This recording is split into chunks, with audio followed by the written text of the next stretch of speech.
Hey guys, thanks for tuning in. This is Optibotimus coming with another video review. And today we're going to be taking a look at the new Takara Tomy Transformers Legends LG16 Slipstream. Now, this was the one that I was probably least interested in, but hey, Transformer, buy it, review it for you guys. Alright. I just, honestly, I mean, I'll get into my reasons later on, but this was, like I said, the one that I was least interested in. Now, for the package, you got a really nice image here, Slipstream, all animated up. I do like the small compactness of the box. On this side, you have a continuation of that image right there, and then on this side, you have a product shot. No, well, half of it, although, I mean, honestly, there's tape right there, and it continues on. You can kind of see it continuing on. Down here, you got the warnings and things of that nature. On the back of the package, you got these really goofy little animations, and then you got images of her robot and vehicle mode, and then continuation of some of this warning stuff, or, I don't know, go to this website, something.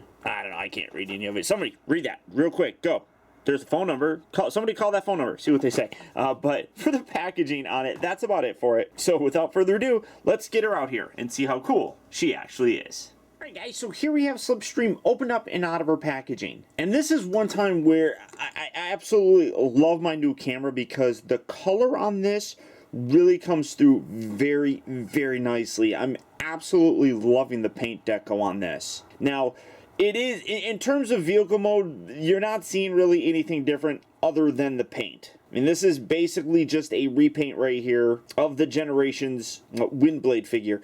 And honestly, yeah, I mean, that figure kind of is hit or miss, to be totally honest. I mean, you can see you still got that big giant gap right there. At least with Windblade, you had her sword that you can put there and kind of minimize that. But here, it's just right there. So this is definitely a figure that's very hit or miss. But what you can see is that she does come with some extra weapons.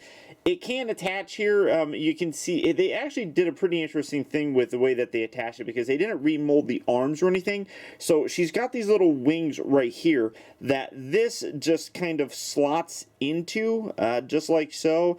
And then you can see this little tab section actually comes over, and I'm not going to push it all the way, but it locks in right there. But you don't get the ability to have the null rays or whatever, and I'm going to straighten these, have the null rays facing forward so that you get that, you know, shooting forward kind of look. So it's kind of weird that they did it that way. If you don't want to have it like that, you can bring them around like so, and you can clip them on here. Again, that's how they're going to be in her robot mode anyhow. So you do get new weapons, which are really nice. I like the silver paint on here. Very cool looking. And like I said, I really think that how they did these in order to get her to, or get these to attach to her arm was pretty cool. So I like seeing that, and it really works with what they had going for the actual figure already. So I'm just going to take those off right now because it's kind of pointless, but the color on here really is spectacular. You come in here and you can see that some of the actual plastic is molded in this purple, but then you get this silver or this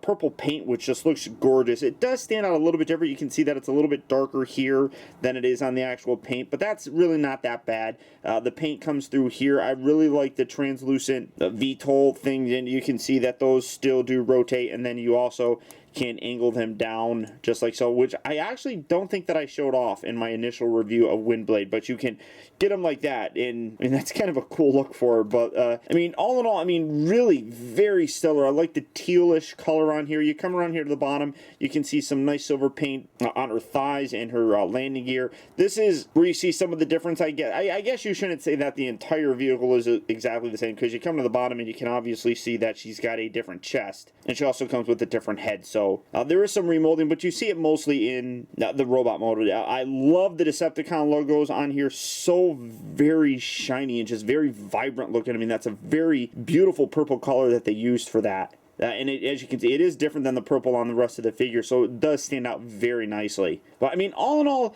it's a good figure. I do like it. For me, though, the thing that I don't particularly like is that she's meant to be Slipstream, which is a Transformers animated character. And for me, she just doesn't have a place to fit in my collection. Aesthetically, she does not look like anything that came out for Transformers Animated, so she doesn't really fit very well with those figures. In terms of a classic display, much like, you know, Nightbird and Black Arachnia do fit, Slipstream really doesn't, because there are no other animated characters in terms of toy form in the classic line. So she's just by herself. And for me, that's kind of unfortunate. I don't, like I said, have a place for her, really. And it's something that really kind of turns me off about this figure. Now, it's not that it's a bad figure or anything like that. I just don't have a place for her, to be totally honest. But all in all, I mean, it is a pretty decent figure. I think that the same mold problems that the original one had are still present here, you know, especially here in the jet mode and everything. So, unfortunately, I can't give you a comparison to the original Windblade because I don't know what I did with her. She's a comic book character, and I really don't have a comic book display either, so that went into storage. So I do apologize, I can't compare it, but this is a fairly common and recent figure, so most people probably have an idea of what she looks like. But that being said, the transformation is also exactly the same, so I'm going to go ahead and skip it. If you do need any help whatsoever with it, go ahead and search my YouTube channel, and you can find the review for Windblade. But through some obvious movie magic, we're going to go from a Slipstream looking like this to looking like this. And again, great looking figure. I love the detail on here. The new chest and abdomen area really does help give a completely different look to this figure than what we got with the Windblade. Now, to attach these, like I said, what you do is you got the wing section right here. You just take this, you just fold this over there, then you bring this in, and then you push. It's kind of tight and hard to do, but you just push that, and it kind of clips that in place, and then you got a real nice look here for the arms. I really do dig the way that they did this. So again, you just slide that over, and then you push that in just like so. That goes on a little bit easier. But this, it really is a very cool looking figure, providing you get some actual stability with the feet and you can actually get her to stand. That is a problem that the original one always had, and this one has as well. The feet are just, it's just a bad design, honestly. But, I mean, you see, you can get her to stand, but you're not going to get a really very cool dynamic pose out of her because the feet just don't facilitate that. But this is a cool looking figure. Really stellar. The face sculpt on here is really nice. You got a really neat kind of smirk going on there that I really dig. Definitely gives that kind of feisty sort of attitude that Slipstream had in animated. Again, though, that's the biggest thing that in terms of a problem that I have with this figure, that she just does not fit aesthetically really anywhere, and that's one of the most disappointing aspects of the figure, in addition to the really bad feet design.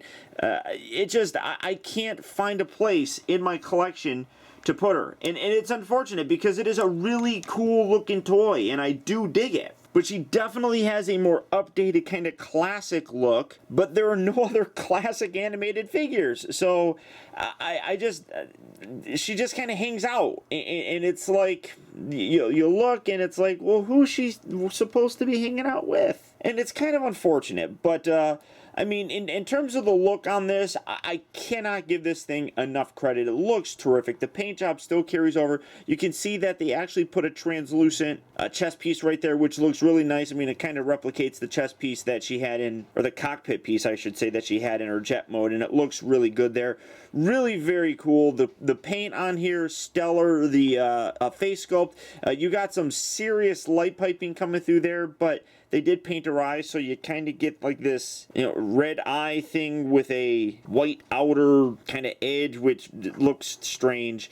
And then again, just the overall design, I mean, you kind of have to chicken leg her like so to kind of balance her and get her to stand, and you can do it. It does take some patience while you're doing it, and luckily these are a little bit tighter. I remember mine on Windblade being fairly loose, so at least there's that. You could put some clear nail polish in there if you needed to tighten it up even more to prevent it from falling back, but I mean, it's not even so much that it falls back, it's just difficult to kind of get that proper balance. But it's all about the looks with this one, and I think that she does really look spectacular. I mean, you can put her shoulder pieces up like so. Now for her articulation, the head is on a ball joint, so you can get it looking left and right, up and down, mostly on that hinge that's part of the transformation, so you can get it looking up fairly nicely. The shoulders here are on ball joints, so nice range of motion there. You can see that at the upper part of the bicep, she does have a swivel cut, so you can rotate her arm. She does have a hinge here for her elbow. Nothing, oh no, does the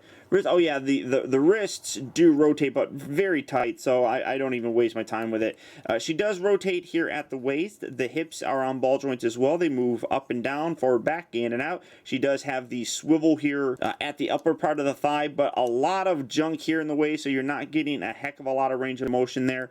And then she does have a hinge at the knee, so you get a nice range of motion. You get, where'd her, oh, that rotated around. Maybe I wonder if you can, no, I mean, you could probably fiddle with this and, hey, look, all right, well, you can kind of goof it up like that and kind of get her to stand pretty decently if you do something like that, I guess, but just keep that where it's supposed to be. I mean, all in all, it is a good looking figure. It does have a very cool, very unique, very updated, you know, classic animated look, which is really very cool. It's just, like I said, no place in my display shelf for her, just because she's all by herself. And in terms of a classic display, I try to keep, you know, the generations sort of together. So like the G1 figures are by each other, the Beast Wars figures are by each other. She really wouldn't have a spot, and I'm just, again, fiddling with the legs. She really wouldn't have a spot to shine, unfortunately. So it is kind of unfortunate, but it is still nonetheless a really cool looking figure. So if this is one that you want to add to your collection, she is available here in the US at Big Bad Toy Store, or overseas in the UK at Kapow Toys. So all you have to do is, depending on your location, click on the link down in the video description. You'll go to BBTS or Kapow Toys and you can pick her up and add her to your collection today. But beyond that, guys, that's about it. So once again, I want to thank you for tuning in. This has been Optibotimus, and until next time, I'll talk to you later.